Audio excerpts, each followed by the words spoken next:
So you want to learn how to use and read tarot cards. This video is part 1 of 2 where you're going to learn how to use tarot, and by the end of the second video you're going to learn how to read tarot like a pro and really start developing your intuition. First and foremost, every single person has different beliefs and rituals when it comes to using tarot. Nothing is set in stone. And if you take nothing away from this video, please take this with you. My biggest piece of advice. Your intuition will be the guide for you. It will tell you what is best for you, and always do what is best for you. Never take anybody's words for facts, especially in the spiritual community. Everybody's just coming from their own beliefs and their own lens, and it's up to you to use your sovereignty and understand what's right for you. So as I'm sharing these tips with you, if something isn't resonating and you prefer to go a different route, that is perfectly okay. So what are tarot cards? Humans have been using divination for thousands and thousands of years, from paganism to ancient Egyptian to ancient cultures all over the world, but tarot cards are believed to have been originated in the 14th century. Artists in Europe created the first playing cards used for games featuring 4 different suits,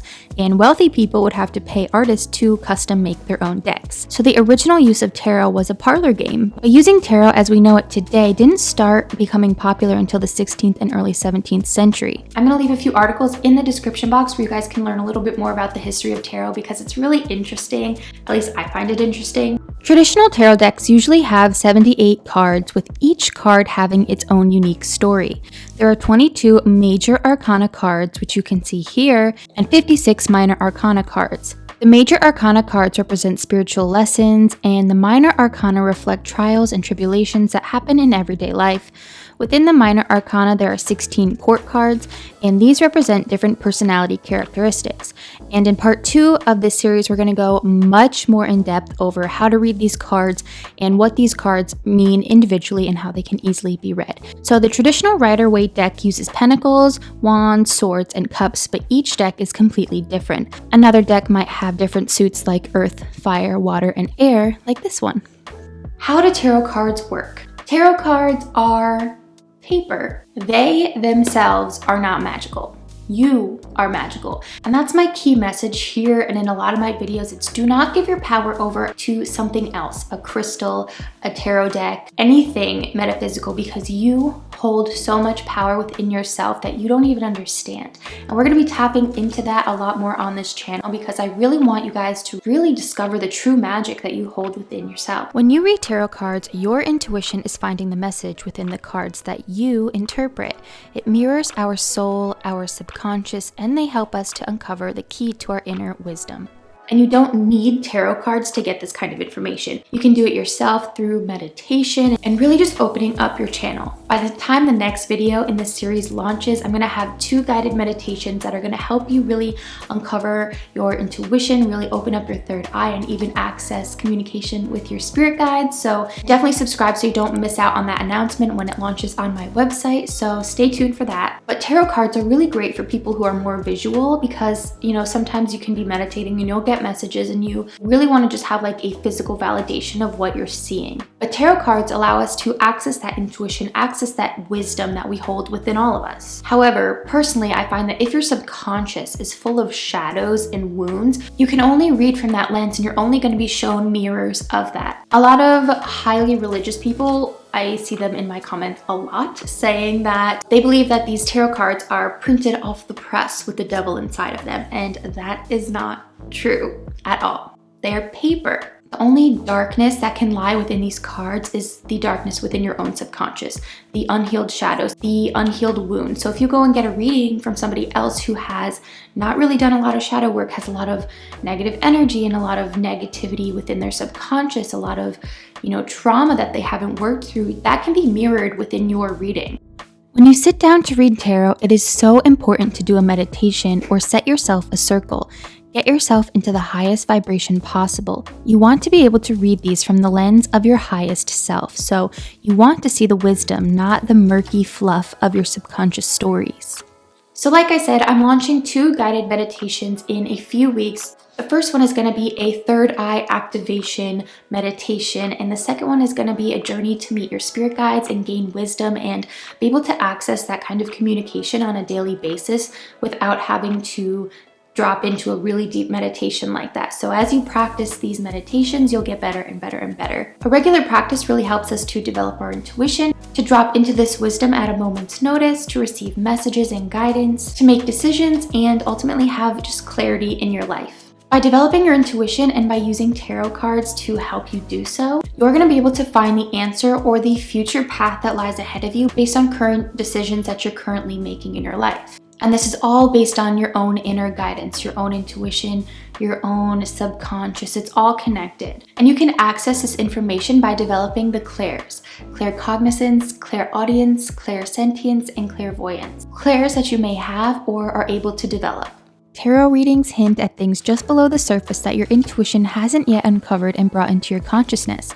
So when you read for yourself, you usually feel that the cards either reaffirm what you already feel inside, or they can point you towards a direction that you weren't considering, or you may be totally unaware of something until it's reflected to you in the cards, which you can then become empowered to take action based on this new awareness. So there are thousands of different tarot decks out there for you to choose from. How do we know which one to pick? The most widely used tarot deck is the Rider-Waite deck, illustrated by Pamela Coleman Smith. This deck here isn't the exact Rider-Waite deck. This is actually the Radiant version, where it's just a bit more vibrant in colors, but a number of modern decks are reinterpretations of the Rider-Waite deck due to the wide range of symbolism in the illustrations. The most important thing when choosing a tarot deck is that you absolutely love it and you deeply connect with it. And this most likely is going to change over time. But when you first start, you really want to connect with your deck and be able to really love the images and feel a deep connection to each and every card, because that's really going to help you develop your intuition. And when you look at the cards, you're going to be able to interpret them without even knowing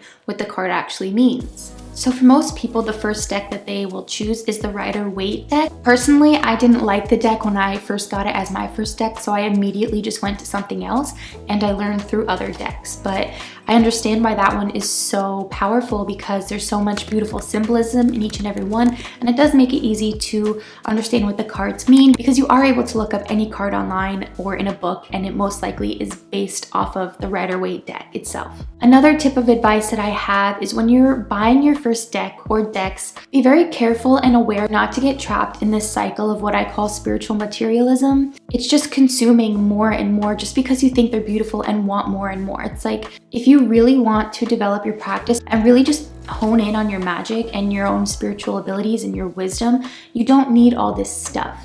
All you need is yourself. It can become so exciting when you first step into this world of like, oh my God, I'm gonna buy all these beautiful crystals. I'm gonna buy all of these amazing oracle decks and tarot decks.